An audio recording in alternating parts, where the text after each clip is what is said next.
आप सभी को मेरा प्यार भरा नमस्कार।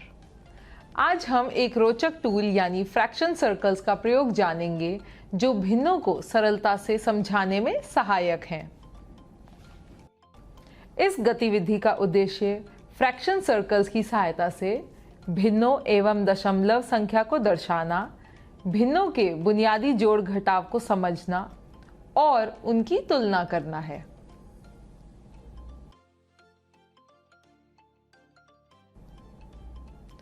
इस किट में 9 अलग अलग रंग के वृत्त हैं। प्रत्येक वृत्त को भिन्नात्मक भागों में विभाजित किया गया है।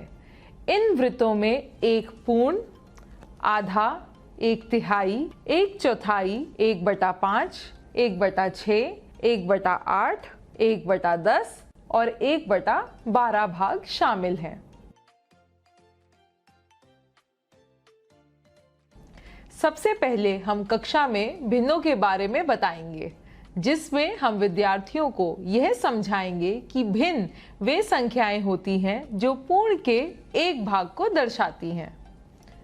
अब हम गतिविधि की शुरुआत एक उदाहरण से करते हैं। रश्मि एक रोटी लाई। उसकी लाई हुई रोटी हम इस वृत्त को मान लेते हैं। रश्मि ने रोटी को 2 बराबर हिस्सों में बांट दिया, कुछ इस तरह, जिसमें से एक हिस्सा रश्मि ने खुद रखा और दूसरा हिस्सा दोस्त को दे दिया। यहाँ रश्मि को मिलने वाला रोटी का भाग पूरे रोटी का आधा यानी 1/2 है। साथ ही हम 1/2 को 0.5 भी कहते हैं। अब अगर रश्मि रोटी को 3 दोस्तों में बराबर बांटती तो प्रत्येक को रोटी का कितना भाग मिलता? भिन्न में लिखने के लिए हम हमेशा मिलने वाला हिस्सा बटा कुल हिस्से लिखते हैं, यानी प्रत्येक दोस्त को मिलेगा 1/3 भाग, जिसे हम 1/3 के रूप में भी दर्शा सकते हैं। इसी तरह अगर हम इस वृत्त के 4 हिस्से करें तो प्रत्येक भाग 1/4 या 1/4 को दर्शाएगा। और इसी तरह 5 हिस्से करने पर प्रत्येक भाग 1/5 या 0.2 को दर्शाएगा। इसी तरह हम वृत्त के 1/6, 1/8, 1/10 और 1/12 भाग को भी दर्शा सकते हैं। चलिए अब हम भिन्नों की तुलना करना सीखें। सबसे पहले हम 1/2 भाग वाली टाइल लेंगे।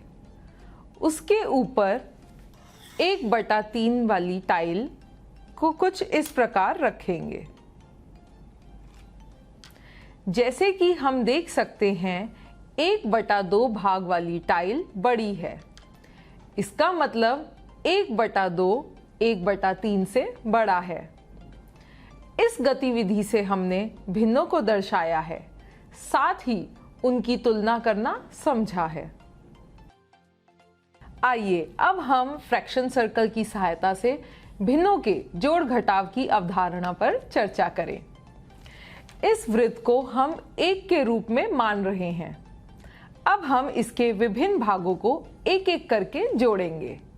सबसे पहले यह 1/3 भाग वाली टाइल को पूर्ण वृत्त के ऊपर रखेंगे, जो पूर्ण वृत्त के 1/3 भाग को दर्शाएगा।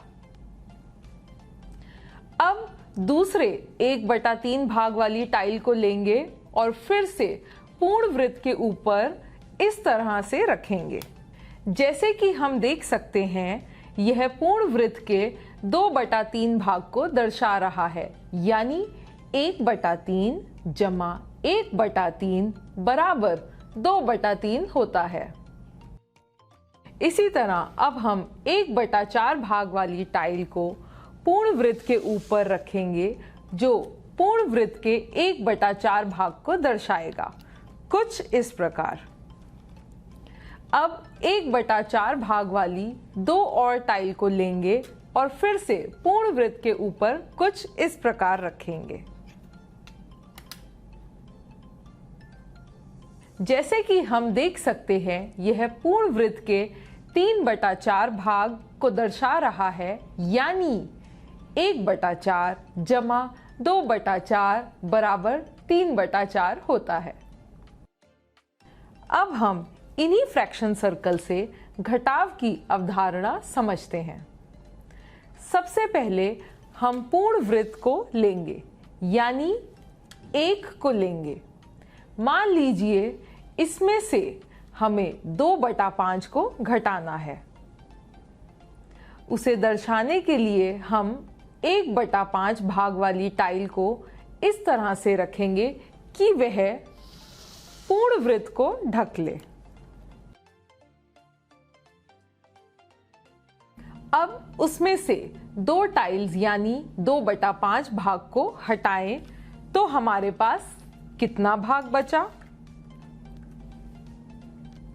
जैसे कि हम देख सकते हैं, हमारे पास बचा 3/5 भाग, यानी 1 घटा 2/5 बराबर 3/5। चलिए एक और उदाहरण लेते हैं। हम देख सकते हैं ये पूर्ण वृत्त का 6/8 भाग है। अगर हमें इस 6/8 भाग से 2/8 भाग को घटाना है तो हमें फलस्वरूप क्या मिलेगा? चलिए करके देखें। 2/8 भाग घटाने के लिए सबसे पहले 1/8 भाग वाली 2 टाइल्स को हटाएंगे, कुछ इस प्रकार। जैसे कि हमने देखा कि 2 टाइल्स यानी 2/8 भाग हटाने पर हमें 4/8 भाग मिला, जिससे हम यह कह सकते हैं कि 6/8 घटा 2/8 बराबर 4/8 है। इस गतिविधि से हमने घटाव की अवधारणा को समझा है। अब हम एक और वास्तविक जीवन के उदाहरण से समझते हैं। सबसे पहले हम एक पूर्ण वृत्त को एक कक्षा मान रहे हैं। कक्षा में बच्चों से पूछने पर हमें ये पता लगा कि सभी बच्चे 3 तरह के विषय पसंद करते हैं। मान लीजिए आधी कक्षा को गणित विषय पसंद है, जिसे हम इस तरह से दर्शाएंगे। कक्षा के 1/3 भाग हिंदी विषय को पसंद करते हैं, जिसे हम इस तरह से दर्शाएंगे। अब क्या आप बता सकते हैं कक्षा के कितने भाग को अंग्रेजी विषय पसंद है? चलिए करके देखें।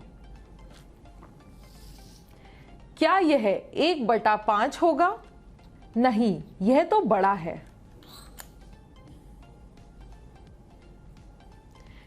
क्या यह 1/12 होगा?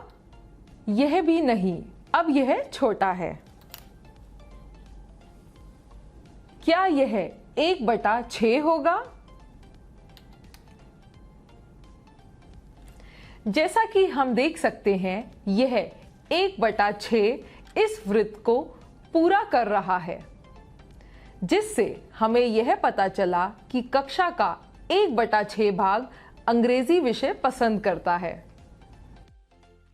इस तरह आप भी अन्य कई उदाहरण लेकर भिन्नों की अवधारणाएं सिखा सकते हैं। धन्यवाद।